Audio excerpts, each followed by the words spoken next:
This time up, we're going to look at metallic bonding. And I know what you're saying. Hey, weren't we already looking at metals bonding with nonmetals? Well, yes, but this time it's going to break it down a little bit more in some of the more metallic elements. So transition elements. Remember I told you they were a little special before. And we're also going to look at when metals bond with metals. Now, the really special thing about the transition metals is because they have that d orbital, they can kind of change their configuration for valence electrons, which means sometimes they can be found in a +1 or a +2 for like copper, or any number of different variation with it, even a +4 here for lead or tin. And so it's hard to figure out just by looking at where it is on the periodic table what its oxidation number is going to be. And so a lot of times we work backward with these. We start with the name of it, the proper name of the compound, and it allows us to figure out which one this would be, because in the naming of a transition metal ionic bond, you're going to have to use its oxidation number.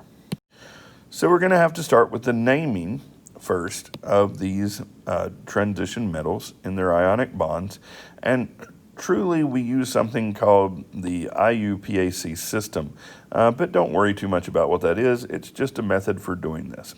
It's going to be very similar to what we learned before, because the name is still going to end in the IDE, but that's going to be your second element, your anion, and your cation, your positive element, is always going to come first. The big difference is after that cation, or your transition metal, the oxidation number is indicated in parentheses using Roman numerals.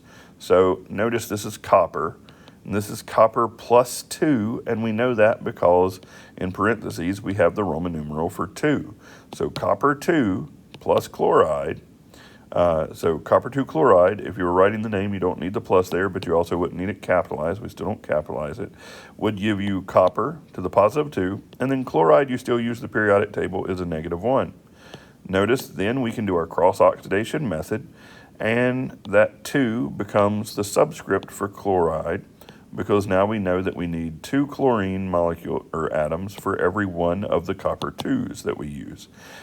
Now, think about this. If this was copper 3, we would need 3 chlorines for every copper. And so it's very important which we use, because it's going to change your overall ionic bond. Okay, so something I don't think I covered in the last video very well was when you have 2 of the same number for their oxidation number. So we're going to look at iron here. Notice iron has 2 oxidation numbers, a +2 and a +3. Well, we're going to combine it with oxygen both time. Oxygen always has a -2 because it sits in that 6A column. All right?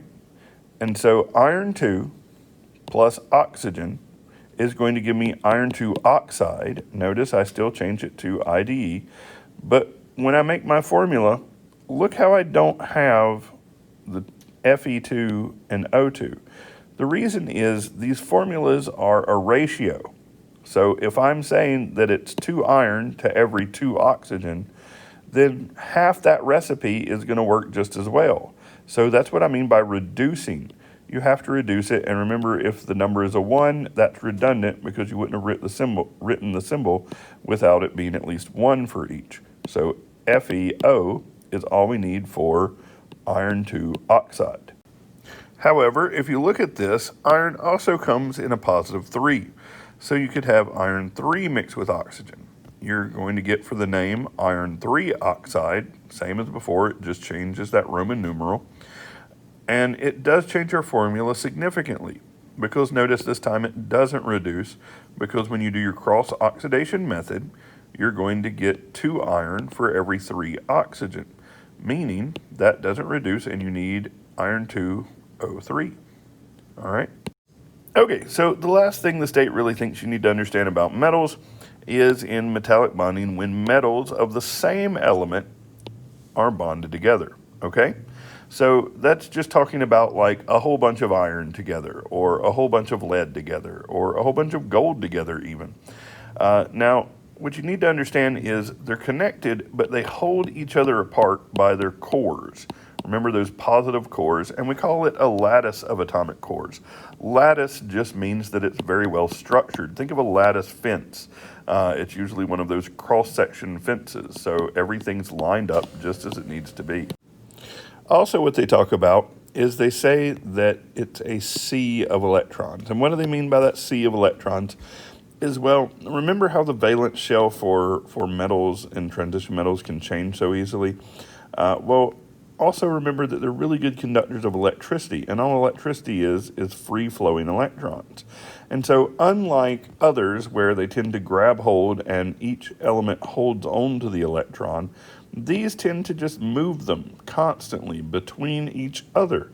And so you end up with these electrons free-flowing throughout this entire lattice of atomic cores.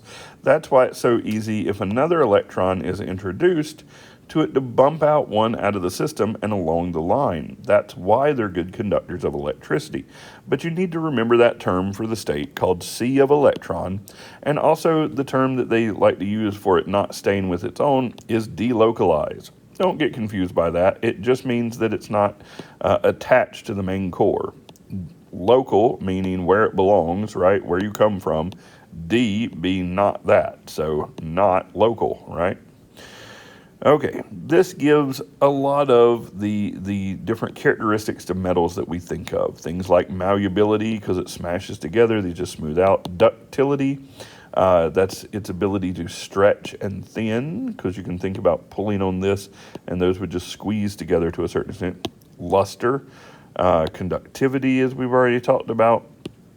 All of these things have to do with this certain metallic structure. And so you just need to understand that for even when metal bonds with metal, it forms this kind of unique lattice structure of atomic cores, and it has a sea of electrons, and it's what gives metals some of their more known characteristics.